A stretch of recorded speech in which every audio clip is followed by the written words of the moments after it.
It has been over 5 years since the Brexit referendum. 5 years of political uncertainty and recriminations as debates continue to fly over the correct course for the nation. However, regardless of our personal positions, the fact remains that the UK officially left the European Union on January 1st, 2021, and the country must now look globally for trade opportunities. Joining me to discuss the future of British trade are Phoebe Warneford-Thompson and Mark Simmons, both of the BPA. So, let's just talk about some of those opportunities. Phoebe, I know you followed the free ports debate very closely. Just give us a quick update on where we are with the free ports. We've seen some designations, but other delays elsewhere in the UK. So what's going on? Yeah, absolutely. There's a very mixed picture across the UK. So as listeners should know or may know, so the 8 English free ports were announced alongside the budget at the end of February or early March, and have since just been progressing, working with the government to install governance elements. But we have seen a completely different process in the devolved administrations. Northern Ireland, we gather, officials are and politicians are very supportive of the concept, but will take some time to craft a model that suits that area. But the process in Wales and Scotland has been marked particularly by political disagreement, and it's not looking overly positive at present, but we do continue to work with officials to see what kind of things we might be able to install. And just remind the listeners, Phoebe, what are free ports? What are the types of easements? I think the historic free port was centred around customs easements, but as we see now, the new iteration is a lot different. Well, ordinarily I'd probably say buckle up because there's an awful lot to explain about them, but just briefly, broadly, they are zones with a business-friendly regulatory network. In the UK case, it could apply to airports, seaports, and rail hubs, although obviously in the English free ports that recently announced, there is one airport and the rest are seaports. The UK package includes mechanisms relating to trade, customs, and most tax policy, which are reserved matters, and then enterprise planning and business rates, which are devolved matters. And we talk about regulations. Mark, what do you see happening on the regulatory front? Do you think there's going to be a bit of taking stock after we've just had sort of getting on for 5 years of debate and discussion about these things, or is the government, in your view, pretty keen to get on with regulatory review and looking at what types of rules and things from Brussels that it can start to remove or edit? I've been surprised actually that they are doing what, and this is not a criticism of politicians, I've been surprised they're actually doing what they say they were going to do. I never really believed that government would get on and start changing these EU regulations, which is interesting. We're quite often described by officials as having inherited from the EU, when I think a lot of people who were involved in it realise that in many cases it was the UK that was pushing for these regulations to be put in place across the EU in the first place. So I actually, I was surprised. I thought we would end up being constrained by EU and other trade deals in the amount of regulatory reform we could undertake. So I have been surprised that we've actually got what we've been asking for in that the government is looking at things like cautious reform of the habitats regulation, which is highly sensitive, and the Water Framework Directive. Not huge swinging changes. They're not going to be ripping them up and tossing them out, but cautious reform, which I just think is probably quite sensible. It's a highly sensitive area. It will be opposed tooth and nail by green groups and others opposed to this, but I think we could actually get some positive impacts from all of this. The only problem for us is trying to keep up with all of the stuff that government is doing at the same time. There's a huge volume of stuff that's being looked at in the next few months in particular. Indeed, and I suppose the port sector, has, along with the pandemic and supply chain issues, has also been the focal point of a lot of government attention and deliberations around new border controls. So I think we've well and truly captured the attention of policymakers, and it's time now to say back to those in power that there are potentially things that they can look at to make ports work better, to encourage growth and investment in our coastal regions. And I think that remains to be seen when we can do that, but we've certainly got a good starting point. Well, I've said it before, but I think we have to be careful what we wish for, in that getting the attention of government is one thing. You can't always control what they do once you've got their attention. And so we've already seen some of the things we've asked government to look at. They've looked at them and then made changes that we weren't, around permitted development rights. They gave us the change we wanted, but then they added in something else as well, which wasn't particularly helpful. So it'll be interesting to see whether we get more of that. And like I say, we've said for a few years that we, as trade associations often do, government should pay attention to us. We're an important sector. Look at all the stuff we're doing, but there is an element of danger with that as well, in that you get government onto looking at you too much, and they might not find what they like. It's interesting. A lot of the debate actually around Brexit and new border controls predominantly focused on the roll-on, roll-off sector, so the sector that facilitate tens of thousands of roads goods vehicles travelling between the EU and the UK every day. But also, I think now we're seeing a sort of wider impacts as ports up and down the UK are required to seek new customs approvals and wharf approvals and temporary storage approvals from the authorities, from the Border Force and HMRC. But we're also seeing new controls put on individuals, and some of that could be beneficial and helpful because you've got duty-free allowances for travellers arriving to and from the UK, which could potentially, perhaps not, take us back to the heyday of cross-channel ferry travel, where people were going on booze cruises, so to speak, and coming back with cigarettes and alcohol and other products. But we could see a bit of a boost to that sector, especially as we move out of the pandemic, I think. Do you think, I don't know if you agree, Richard, I think government, as in the civil service, is actually, it's been frustrating, very frustrating at times for some ports, but given, charge of doing the impossible and making Brexit happen with minimal impact, I think they've actually done a quite decent job. Certainly. If you look at some of the media speculation, the attention the queues that were talked about in certain regions and delays, etc. I think the government has done a good job at mitigating some of those impacts. However, it hasn't been easy. I would say a lot of port operators have found it quite frustrating, sort of dealing with various government officials and agencies, working out what they actually need to do, what they need to build, how they want to fund it. And I suppose only time will tell with the controls when they come in fully in 1st of January. And in fairness, a lot of that media speculation was from us, and it was intended to put pressure on government to do what we wanted them to do, and they did it. So I think it was hard at the time, and I don't want to sort of gloss over how difficult it was and how frustrating it has been and is still being in some cases. But I think given the parameters that they've done all right. But so how do you think?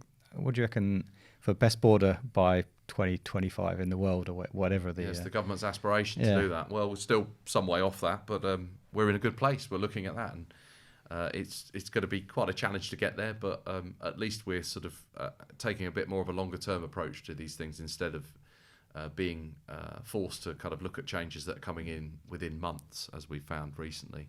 And I think you're right. I think the government hasn't gone as badly as some would have predicted, and the government's done a very good job at throwing a lot of resource and effort to make sure that our borders still remain open and flowing, and that goods and trade continues to move as fluidly as possible. But as I said before, only time will tell with the new controls that will come in January, as to what the impacts will be and how we manage the borders, how we staff the borders, etc., with government officials. Do you think that politicians understand why trade is good? Because I feel like they talk about it. They definitely love a picture in a high-vis at a port. That's definitely big political points. But I wonder if it becomes more of a buzzword than understanding the mechanisms of it. It's interesting because I think we've seen in the pandemic in particular has brought home why trade is good, the benefits of bringing the food and medicine in, although some people, not just in this country, are looking at trade and seeing it as a risk, or seeing that as a threat to our resilience as a country, whereas other people like me and probably most of us would look at that and see that trade as the opposite. That gives us resilience rather than being a threat to our resilience, and I think that's probably going to be a big part of the discussions we're having with government in the next couple of years. Well, I'm delighted to say we're joined by two of the most prominent European ports experts in our sector. It's great to be joined by Eamonn O'Reilly, who's the Chief Executive of the Port of Dublin Company, and Patrick van Cauwenberghe, who is the new UK Trade Development Director from the Port of Zeebrugge. So, welcome. First of all, Eamonn, I'm sorry for what Britain has done in terms of Brexit, in terms of impacting a lot of the trade that goes into Ireland. Just tell us about. Don't start apologising, Richard. We'll be here all day. Just tell us about what the impacts have been, if you would, on Dublin, and what you've had to do to accommodate a lot of the new changes in post-Brexit border crossings and activities. Thanks, Richard. I suppose just the answer boils down to two bits. What did we do before and what's happening now? The before bit I'd be very, very rapid on. We spent an awful lot of money. We ourselves spent about 30 million euros as Dublin Port Company. The state put in a whole lot of extra investment to fit out facilities for customs. So we now have 14.6 hectares, the equivalent of 20 football pitches, border inspection posts in Dublin Port, which have gobbled up very valuable land for us because we're quite tight on land space. And I'm delighted to say that the net effect of the border controls in terms of all of the congestion that was feared, it simply hasn't arisen. On an average ferry that's coming in from GB into Dublin, there's about 3 units out of about 85 on average are actually being called for some form of physical inspection. So it's all running very smoothly. That's grand as far as it goes, but the overall volumes are definitely down because of Brexit. No, it's interesting to hear. And Patrick, what about you? Has it been a similar experience over at Zeebrugge? Yes, we have a similar experience. So, the UK is now qualified as a third country. So this has, certain consequences that you have to install full border control measures. And what about, we've seen an increase, particularly profiled in the media, I have to say, but we've seen examples of new direct services sailing between places like Zeebrugge and Dublin, but also, Belgium, Netherlands, France, to the island of Ireland. What's the situation there? Perhaps Eamonn, if you kick off, what's happening on those direct services? There's more of them, first of all. So there's more services. If we look at just at Rolo or Conroe, maybe to be more precise, we have a lot more Conroe services into Zeebrugge and Rotterdam than we had previously. There's 10 sailings a week of very big ships coming in.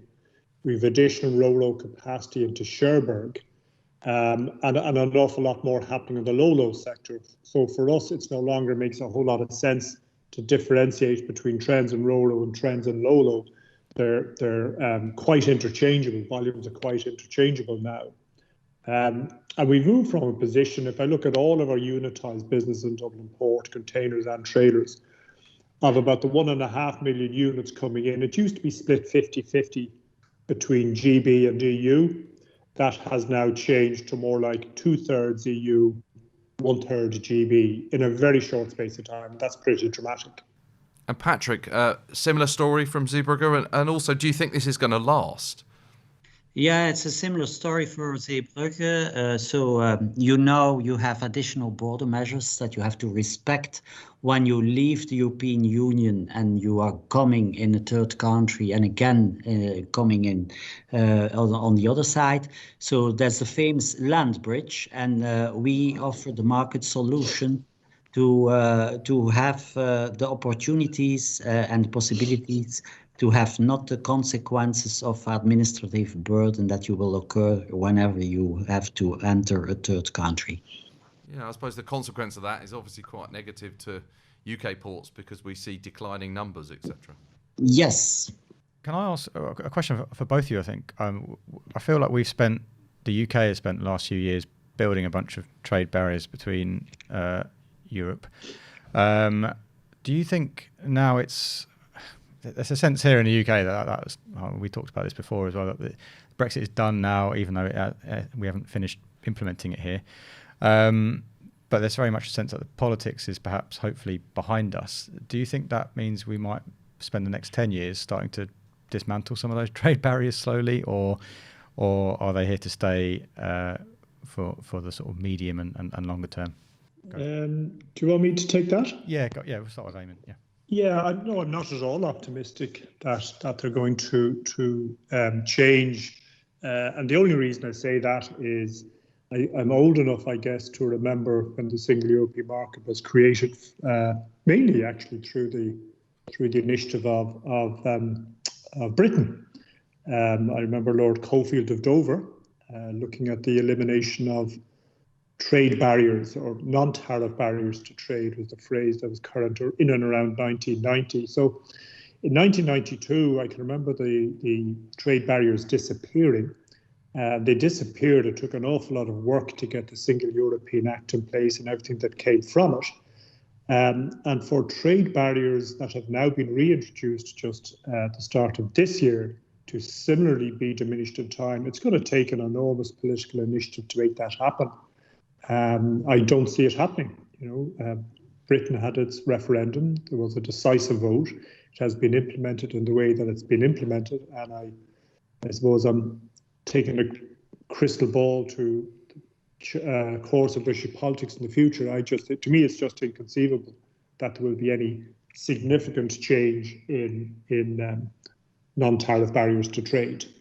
Yeah, so I have the same conclusion. On the short term, there will be no changes, I think, and it will be very difficult to make changes later on.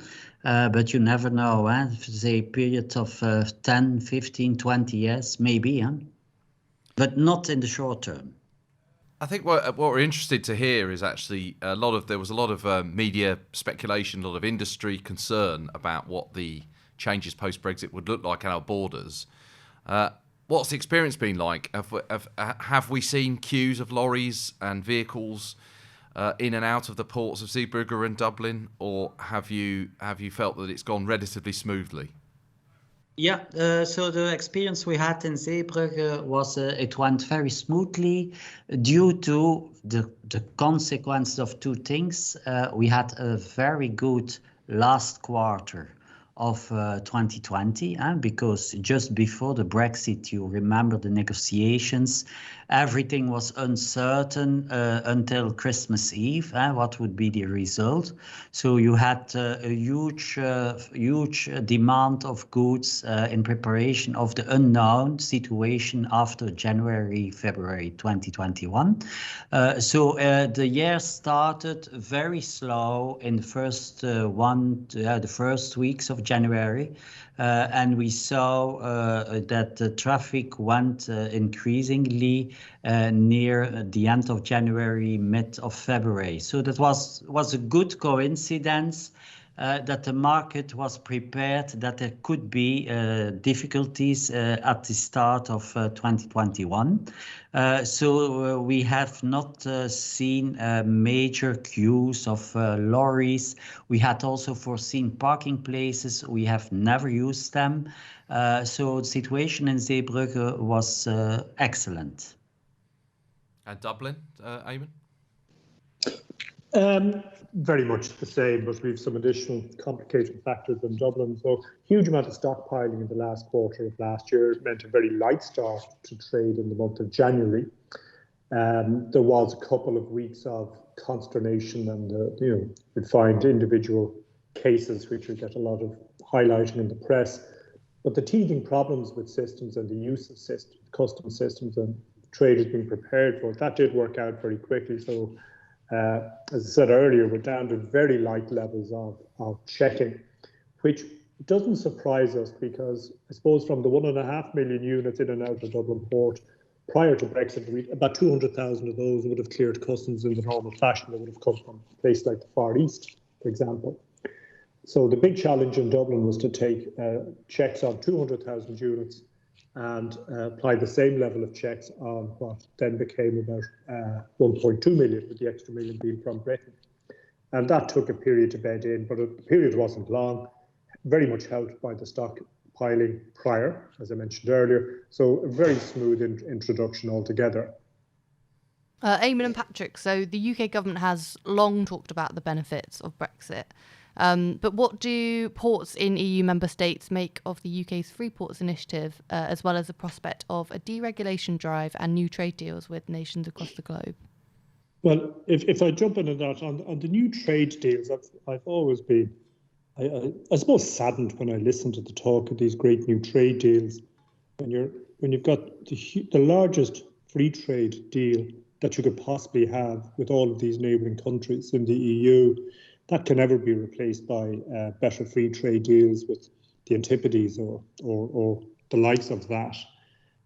In terms of the impact on ports, from our perspective in Dublin Port, what we see is we're going to have a couple of years of trade being a bit diminished, and sometimes it's hard to distinguish between the effects of Brexit and the effects of COVID. But we think by about 2023, we're going to be back to record levels of trade in Dublin Port. So that's against a background where over the last 30 years, 20 of those years have been record years. Brexit is going to provide and COVID combined, about a 3-year interruption to that, with the previous 7-year interruption from the big financial collapse in 2008. So in the long run, the net impact on Dublin Port is going to be a delay in growth. But more concerning for us is the impact on our capacity. Trade coming from Britain, handled within Dublin Port, you can get much higher levels of asset utilisation. So an awful lot more accompanied as opposed to unaccompanied, for example. Things move more quickly there if you have more capacity on the same footprint.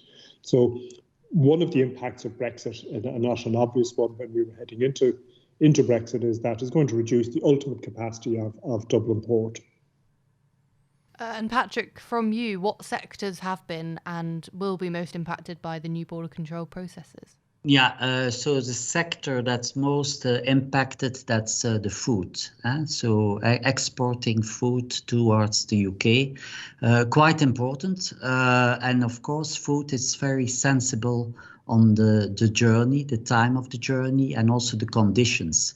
So you have also additional border control. So this has been performed and has to be performed in time, because whenever you have delays and so on, the quality of the food will decrease. So therefore, we have additional people at the border control post, and we did also an investment in the port community system, Eric Seaport, so that we can follow the whole supply chain and that the data, all the elements that are accompanying the cargo flow, go electronically to all the stakeholders. Oh, that's great. I think we could talk for hours. Indeed, we have talked for years about Brexit and the impacts, but I think we'll draw that to a close now. So thank you so much to Eamonn and to Patrick, and we look forward to talking again in the future. So Phoebes, what about the stats and the trade volumes and everything? What's the kind of initial picture you can give us? So the only Department for Transport stats we have access to at this stage are actually the Q1 stats in earlier this year in 2021. And we found out that the total trade in goods with EU countries decreased 23.1% and non-EU countries decreased by 0.8% when comparing Q1 with 2021 with Q1 2018. Exports to Ireland saw the greatest proportionate fall of the UK's top exporting partners after the transition period. However, this isn't necessarily a long-term trend. Figures we have are consistent with other reports from trade statistics that suggest that businesses stockpiled ahead of the Brexit deadline in Q4, which led to a quieter first quarter than usual. This also indicates why inward unitised freight faced the greatest fall than any other category. as there were most concerns about road traffic ahead of the end of the transition period. And of course, full import controls will not come into force until January 2022. So the full impact of Brexit on trade, temporary or permanent, has not yet been realised. What about Mark on fish? Obviously, there was a lot of media attention and political focus on the fishing industry and the common fisheries policy, access to UK and EU waters, etc., etc. But how is that sort of borne out at the moment? What's the state of the nation for the fishing industry? A lot of our landings here get exported, of course, to the EU, but how's the sector faring? This is another one where Brexit and the pandemic have overlapped massively, and the pandemic has hit the industry really hard, and the impacts of the pandemic have had a really long tail, and so we saw the problems that the seafood sector was having with exports in January. The Prime Minister was rushing to announce all sorts of support for it, but at the end of the day, those trade barriers are there, and it was always going to be vulnerable to new non-tariff barriers, essentially, and that was something our fishing ports group has been alive to for years, and we've been warning about. But one of the three main things we've been asking for was probably the biggest thing by far was no new barriers to exports of seafood, and obviously we didn't get that. That was a big ask, and it was almost an impossible ask given the parameters that government had set itself for Brexit. So yeah, it's been hard. I think the control that the government is talking about over our fisheries is coming back slowly. There's still potential, and one of the things we've been asking, or our vision for the sector is bringing more landings into the UK. So a lot of UK, a lot of the seafood in UK fisheries is landed abroad into Europe directly. We're asking, can we bring more of that into UK? We've seen at the beginning of the year a lot of the those fish that are typically landed in the UK and trucked off to big markets like Ballantyne and Zeebrugge, etc., where they're sold on to restaurants and supermarkets on the continent who particular preference for the type of fish that's landed in UK waters. But what's the kind of overarching view of those exports and the viability, or are we seeing more direct landings into Europe? Yeah, we've definitely seen more direct landings into Europe, but again, there's been an overlap with the pandemic and Brexit in that both have been having pretty brutal impact on certainly parts of the sector, seafood sector, and so demand has been volatile in Europe as well, where our big export markets are. So yeah, it's been a really tough year, and that's why government's been falling over itself to get support out to the sector. Whether it's been enough, I don't know. Probably not. Hopefully, the government has done enough so that in a few years' time, when the effects of the pandemic are hopefully far behind us, and the trade situation has hopefully calmed down and some of the heat has been taken out of that, we can still take advantage of some of the opportunities that are available to us. But that's still quite a big if, unfortunately. Yeah, I think a good thing about the fishing industry, I think is a positive actually, is we've moved on in the last generation from the whole question about whether the stocks were there, and a lot of the measures which the UK really drove through the European Union about protecting stocks and replenishment, trying to get them up to sustainable numbers, I think have come through. Yeah, so it's quite a positive view for those coastal communities that rely on the fishing industry, whether it be for landings or supplying fishing vessels, and there still is potential in this area, and I think it's right that government looks to support the sector. Yeah, it's definitely huge potential, and I think everyone recognises the importance of sustainable stocks and making sure that they're still there for the next generation. If we can find that next generation to make sure that there are people coming through and there are still people fishing in this country, I think that's a massive issue in itself. And that's been exacerbated by recent issues. Definitely huge potential. We've been saying that for years and years to government that but they need a bit of support. The important point here is that if people can't get fish over to European markets, then it's going to affect the price, isn't it? And that the landing values and charges that drive up costs and encourage fishermen to come in and land their catches into UK ports could be under some question. So whilst maybe not sort of as dramatic as it may have been in January, there's still a kind of lasting question as to how the sector that's part of the reason why we've always said that government should do more to make sure more fish is landed into UK ports directly. And they're starting to listen to that. So both the government, the UK government for England and the Scottish government are both committed to increasing the amount of seafood landed in the UK. That doesn't mean taking more fish out of the sea. That just means making sure more of the stock in UK fisheries benefits UK communities directly. And as our view has always been that the best way to do that is to land it here, ideally process it here, but that's obviously outside of our remit. Okay, and Phoebe, just a final, very short observation, if you would. Is there kind of an expectation, do you think, amongst those people analysing trade activities and the numbers, etc., that trade, because of the UK's status, will probably largely stay the same? We'll need to import the same amounts, or will sort of economic impacts have a lasting impact that are caused by Brexit on the amount of goods that come through our ports? I think I've referenced a couple of times during recording that I'm a bit over making predictions over the last year, but actually the economy is adaptable.